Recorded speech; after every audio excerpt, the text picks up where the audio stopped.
La première grande expérience spirituelle est l'amour. Mais ce que j'ai contre toi, c'est que tu as abandonné ton premier amour. Apocalypse 2:4. Nous rencontrons à Éphèse des personnes qui possèdent tout ce qu'un croyant pourrait avoir. Les versets 2 et 3 déclarent: Je connais tes œuvres, ton travail et ta persévérance.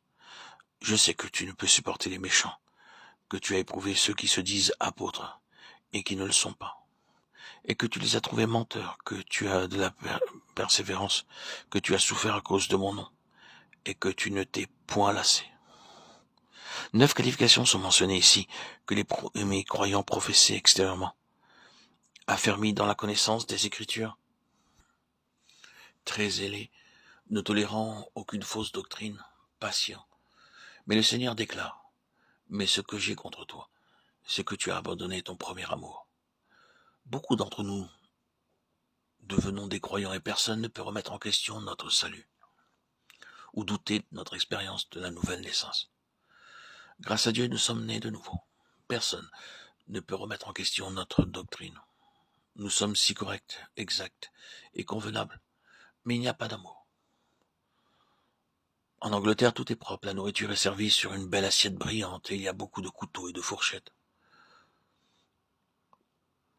Alors que j'étais en Angleterre, je trouvais à ma droite au moins 5 couteaux et je les ai mélangés.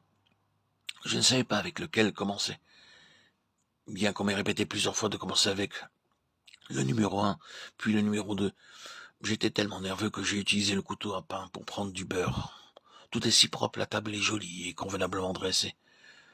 Mais la nourriture est sans saveur. Rien que des pommes de terre bouillies, du chou bouilli et du chou-fleur bouilli. Cela a une belle apparence, mais pas de goût. Un chrétien peut être très beau, très propre, bien habillé, éduqué, mais sans amour. Le Seigneur dit: Ceci est mon reproche envers toi. Vous pouvez être serviteur de Dieu, jeune ou vieux, mais soyez très attentifs, le diable peut faire de vous un croyant au cœur dur. Nous venons si peu aimables, nous prononçons des mots peu aimables, blessants et attristants, et nous disons des choses qui blessent les autres pour nous faire plaisir. Le Seigneur est également blessé par ces choses et déclare: J'ai quelque chose contre toi. Le principal but du diable est de rendre nos travaux stériles et infructueux. Nous ne ressentons aucune affection lorsque les gens nous saluent. Le dimanche matin uniquement, ils sont très corrects. Le dimanche, mais le lundi, ils demandent: Qui êtes-vous? Aucun témoignage d'amour. Le lundi ou le mardi, cela se limite au dimanche matin. Ils font preuve d'amour et de bonté et sont très doux le dimanche uniquement.